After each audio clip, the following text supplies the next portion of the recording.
The breaking news is that President Biden is expected to win with a clean sweep the South Carolina primary. Steve Kornacki has what I find fascinating about it, you'll see when the breakdown comes through, there was talk, now most of this talk I think is spurred on by people within the blue tick world of Elon Musk and the Trumpy Trumps, who don't really have any facts, just have a lot of theories, conspiracy theories and BS. But they were trying to put this thing over that the black vote is no longer going to be with the Democrat Party, for reasons best known to those that are spreading that nonsense. Turns out, couldn't be further from the truth. In fact, if anything, polling amongst Afro-Americans for President Biden is at an all-time high. That being said, I would love to hear from anybody who actually did, when it comes to choosing between Trump and Nikki Haley, is of the belief that Trump has some answers. Because please share them with us. And that's not being, oh yeah, just putting the Democratic side of you. I would love to know what it is that people see within the guy who has 91 felony charges, had to pay $83 million for rape. Literally. That's the criminal charge. And a whole load of other things. I would like to see what you're seeing in him that, well, I'm not. Same question to you. Where does the campaign go from here, both in the rest of the primary calendar as well as the inevitable matchup between Joe Biden and Donald Trump? He messages his accomplishments. He talks about the changes that were necessary post-COVID-19. He talks about the record unemployment. He talks about the economic condition of this nation. And quite frankly, he bets on black. What we've learned time and time again is that black people are like the Avengers. They will come and they will save our democracy over and over again, regardless of how bad, in many cases, that democracy has mistreated us. I think that he hones in the message. He reaches out to diverse groups, and he makes sure that he elevates the very people who have saved him time and time again, and that's black voters across this country. Well, to Fernand's... This is not just a campaign. This is more of a mission. We cannot lose this campaign for the good of the country. It's not about me. It goes well beyond me. It goes about the country. And I think everybody knows it, and I think people are beginning to dawn on people. The American people get it. They understand what's going on. We're going to be able to say, God willing, that this generation help save democracy. As motivated to head to the polls.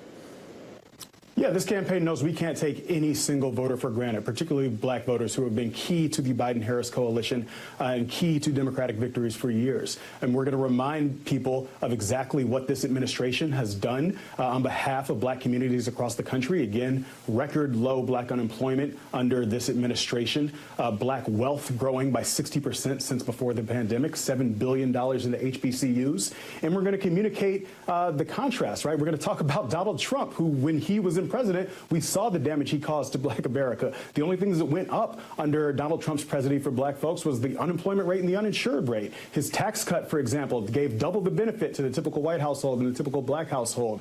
He fumbled the bag on the COVID response, leaving black people disproportionately dead and leaving black businesses disproportionately shuttered. So we're going to communicate what our vision is, what our accomplishments are, and we're going to contrast that against the damage that Donald Trump has caused when he had power and the damage that he will. You're wondering, if you get the same day, would there be any variance? Would that bring the Biden number down? Clearly, it really isn't. Biden's running at 97% statewide, 25% in here. Williamson, Phillips haven't even touched 2%. I mean, I could individualize this county by county, but there really isn't any variance here county by county. We are seeing this, you know, we're talking about the issue of black voter enthusiasm and the core Democratic base for Biden. He's getting 97% in heavily black counties. He's getting 97% in some of the whitest counties, in the whitest counties of the state. It's just across the board here with really no geographical variance. In terms of turnout, and that's something that'll never be known, but this collection of challengers, Congressman Dean Phillips, Marianne Williamson, a candidate from 2020, just clearly there's no interest in them among South Carolina Democrats. Chairman Jamie Harrison, before we went on the air, saying, I'm going to be on between 7 and 9, any tidbits you can give me. And just before this panel started, he sent me this text message, and he said I could attribute it to him. Early vote numbers. 13% more black than 2020. 13% more black than 2020. 2020 was a presidential election year. That was when Joe Biden's campaign hobbled into South Carolina, having won no state. But anybody who was paying attention to South Carolina in 2020 knew that that was going to be the first opportunity for black voters to tell the rest of the country who they thought should be the Democratic nominee, and they made it clear that that person should be Joe Biden. And according to the DNC chairman, Jamie Harrison, this year, in a year when it's not really a contested primary, even though Marianne Williamson and Dean Phillips are in the race, and also, as Kornacki pointed out several times, that we don't have an analogous year to point to because the president is an incumbent, and just as in '96 and in losing track of time, I think 2012, the president was the Democratic president was the incumbent, so the primary was canceled.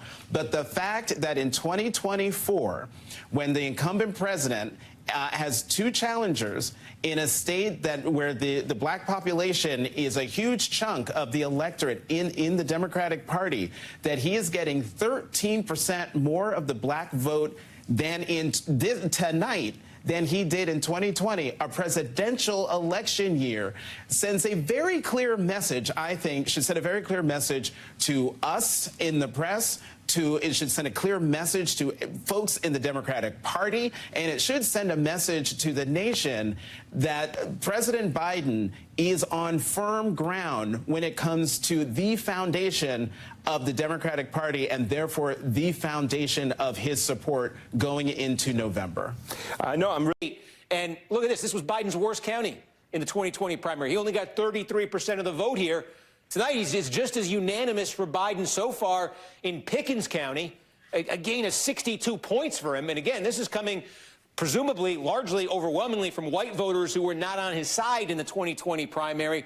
They are tonight in the same numbers you're seeing in every other county. I mean, take a look at Myrtle Beach, 96% here. Again, this has the third lowest share of black residents in the entire state. Look what it was in 2020. Biden was 44%.